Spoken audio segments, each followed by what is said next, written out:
Balas dendam Putin sukses bikin investor barat kocar-kacir.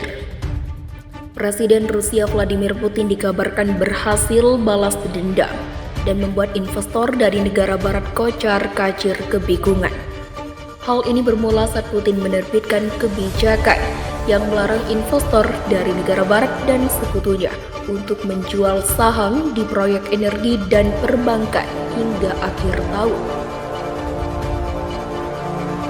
Itu merupakan balasan dari negara barat dan sekutunya termasuk Jepang yang telah memberlakukan pembatasan keuangan pada Rusia sejak mengirim pasukan ke Ukraina pada akhir Februari, sehingga Putin menghambat bisnis negara barat dan sekutu untuk meninggalkan Rusia dan bahkan menyita aset mereka.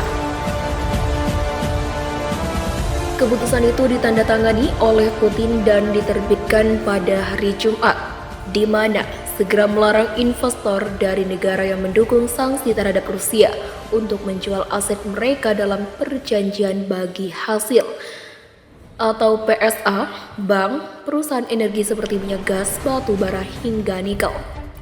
Dalam arti larangan itu mencakup semua proyek keuangan dan energi besar di mana masih banyak investor yang memiliki saham, termasuk proyek minyak dan gas Sakhalin 1 dan 2. Pada Kamis lalu, perusahaan Rosneft asal Rusia menyalahkan ExxonMobil karena menurunkan produksi sekelompok ladang Sakhalin 1 setelah perusahaan energi asal Amerika Serikat itu mengatakan sedang melakukan proses transfer 50% sahamnya ke pihak lain.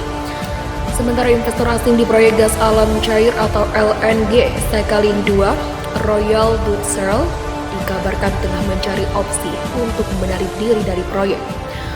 Unicredit dan Intesa Italia Group Amerika Serikat City dan Raiffeisen Australia terus mencari opsi untuk keluar dari Rusia. Sementara yang lain seperti Societe Generale dan HSB telah menemukan jalan keluar. Rusia beri ancaman baru pada dua negara calon anggota NATO. Menteri Luar Negeri atau Menlu Rusia Sergei Lavrov memperingatkan Moskow harus meningkatkan kemampuannya di barat laut jika instalasi NATO muncul di Finlandia dan Swedia. Diplomat top Rusia itu membuat pernyataan pada Kamis ketika dia bertemu para mahasiswa di staf di Institut Hubungan Internasional Negara Moskow atau MGMO. Jika pangkalan NATO dibuat di wilayah Finlandia di Swedia, atau lebih tepatnya jika mereka memutuskan membuat pangkalan ini untuk mereka, saya yakin Amerika akan memiliki kata kuncinya. Tergantung pada bagaimana semua ini terwujud. Tentu saja kami akan membuat keputusan untuk memperkuat kemampuan kami di barat laut Rusia, ungkap Lavrov tanpa memberikan rincian lebih lanjut.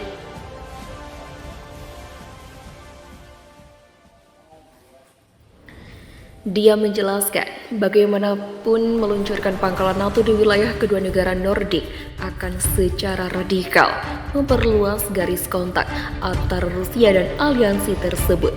Finlandia dan Swedia bergegas bergabung dengan blok pimpinan Amerika Serikat atau AS awal tahun ini dengan alasan konflik yang sedang berlangsung antara Rusia dan Ukraina.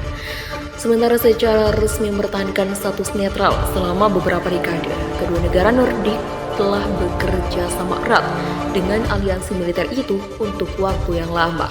Proses akses menuju jalan buntu setelah negara besar NATO, Turki, keberatan dengan rencana menerima Swedia dan Finlandia.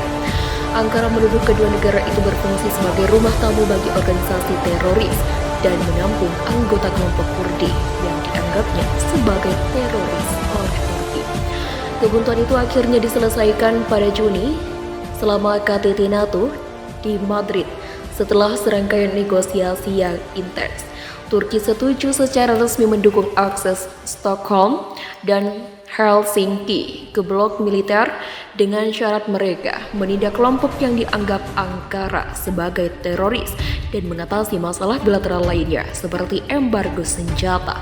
Namun pembahasan tentang bagaimana tepatnya untuk mengimplementasikan kesepakatan itu masih berlangsung.